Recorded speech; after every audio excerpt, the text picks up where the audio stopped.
At that wedding, you saw two different realities. Some guests just bought their tickets and flew straight in.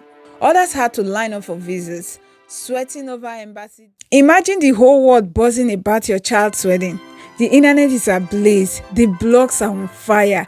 Your child's wedding is the talk of the town. But all you can do is watch from a phone as her parent. Not because you're sick, not because you're on bad terms with this child of yours. In fact, your child wanted you to be right there beside them to walk them down the aisle. But you couldn't because of your passport. That's exactly what happened to Chioma's parents during her lavish Miami wedding with Davido this August. Thank you, Daddy. They couldn't attend. Now, some reports say it was because they overstayed a US visa 2 years ago. Maybe that's true, I don't know. But think about it. If they had a strong passport in the first place, would they have even needed a visa to overstay? That's the trap of holding a weak passport. I know that even people with strong passports can overstay. A British citizen visiting the US still has a 90-day limit. If they stay 120 days, that's an overstay. But the difference is that with a strong passport, you start with freedom. No long visa lines, no endless proof of funds, no begging for embassy slots. You just book your flight and go. If you mess up, it's treated as an individual case. But with a Nigerian passport, you are already under suspicion even before you apply. And if you ever overstay, it's not just going to be punishment for that trip.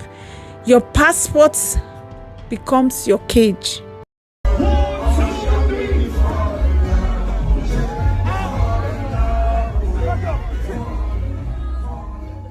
At that wedding, you saw two different realities. Some guests just bought their tickets and flew straight in. Others had to line up for visas, sweating over embassy dates, bank statements, and interviews. Some were accepted and some were rejected. This is the part many people don't see. The stress, the waiting, the uncertainty, all just for a chance to attend a wedding.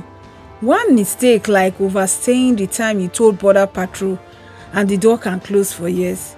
That's how fragile mobility becomes with a weak passport. For Chioma's parents, this wasn't a choice.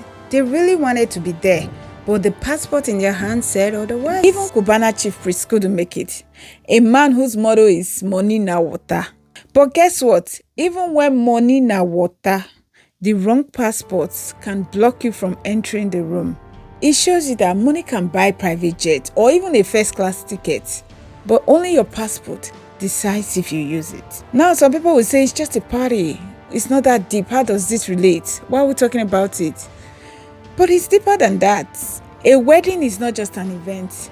It's family, it's legacy, it's once in a lifetime, hopefully. And if parents can miss their child's big day because of passport issues, then you know it's not just about glam anymore. It's about dignity and the freedom to show up when it matters most.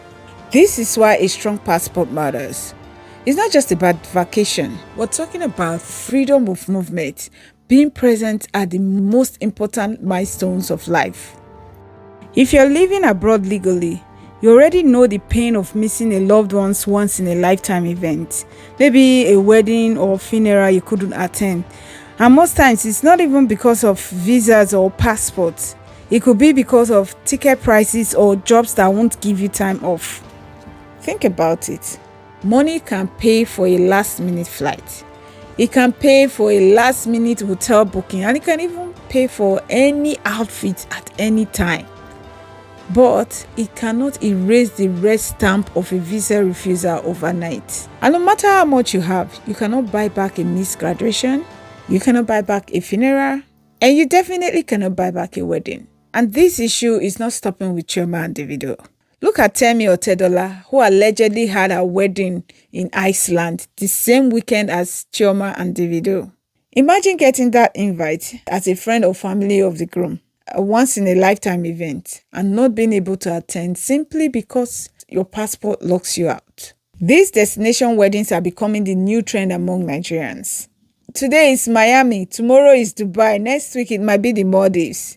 You may say, I don't need a powerful passport.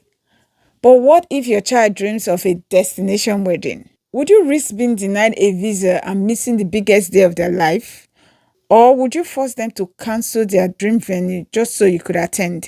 I already talked before about the price Nigerians pay for holding a weak passport, but this wedding just put that lesson in real life.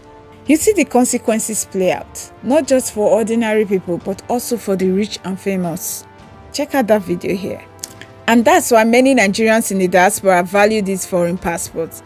And even when they plan to jackpot the last, they first of all make sure that first you get your foreign passport.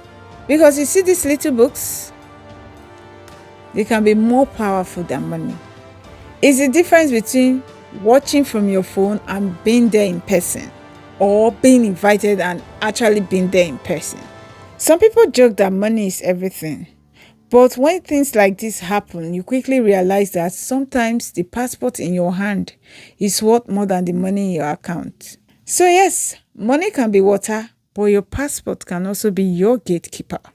And until Nigeria sits up and address business, we'll keep seeing stories like this, where parents, celebrities, and ordinary people are held back by the document they hold. And that, my friend, is the bitter truth about the Miami wedding. Thank you for watching. I'll see you on the next one. Bye.